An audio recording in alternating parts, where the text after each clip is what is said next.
Alice Santôme nous a rejoint. Bonjour. Bienvenue pour nous parler d'une drôle d'offre d'emploi. Oui, cette offre d'emploi, c'est cherche conducteur pour voiture sans chauffeur. Alors, ça a l'air d'être Ça une commence blague, bien. mais c'est très sérieux. C'est une offre d'emploi qui a été publiée par Google cette semaine. Et pour postuler, il faut avoir Bac+3, il faut avoir un permis de conduire, évidemment. Plutôt avec tous les points dessus, ça serait mieux. Un casier judiciaire et surtout, il faut savoir tenir sa langue. Vous allez me dire pourquoi faire. En fait, c'est pour travailler sur les voitures autonomes de Google.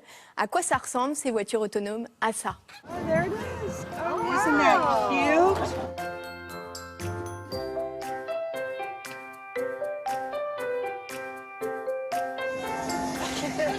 Go ahead and buckle up. Okay, Eddie, here we go. All right, Connie, let's go. There's no steering wheel in the way. On hésite entre les Playmobil et la voiture de Oui Oui quand on voit la... À quoi ça sert de recruter un conducteur pour une voiture sans chauffeur? Très bonne question. Ça m'absurde. Ouais, c'est un peu absurde. En fait, avant de pouvoir circuler de façon autonome, ces voitures, elles ont besoin d'être entraînées. Il faut un peu les promener sur les routes et elles doivent être à ce titre conduites par des humains. C'est la première étape.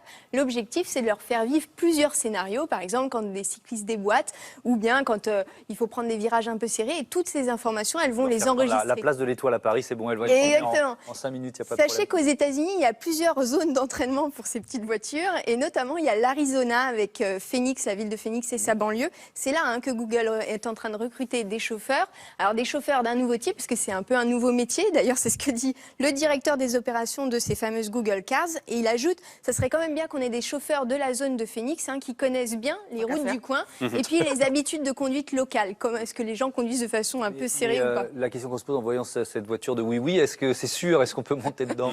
Oui, c'est sûr. Désormais, la technologie ne pose plus problème. Ce qui peut poser problème, en revanche, c'est la législation. Et ça, c'est un peu ballot. Parce qu'en Californie, là où se trouve le siège de Google, figurez-vous que les voitures autonomes ne sont pas autorisées à rouler. Et Google, qui a lancé ce programme donc en 2009, fait des pieds et des mains depuis des années pour que cette loi change. La porte s'est ouverte pour la première fois cette semaine. Il y a une agence qui appartient au ministère des Transports américain qui a écrit une lettre à Google pour dire que oui, c'était éventuellement possible qu'un robot puisse être reconnu comme un conducteur. Donc voilà, ça n'est pas une loi, mais ça veut dire que le changement est bientôt là. On y va tout droit. Vous êtes prête à monter dans une voiture sans Je suis chauffeur? déjà Ouais. montée dans une voiture sans chauffeur. C'est vrai. C'est un prototype à La Rochelle, qui est une ville qui est très à la pointe des transports verts, etc. Ils avaient, pour le semi-piétonné, il y avait des ingénieurs qui étaient là. Je suis montée dedans pour la tester. Et alors, donc, il y a des Vous êtes toujours radars, là, donc etc. tout va Je suis bien. toujours là, tout va bien. Je me dis juste à qui les taxis vont casser la gueule.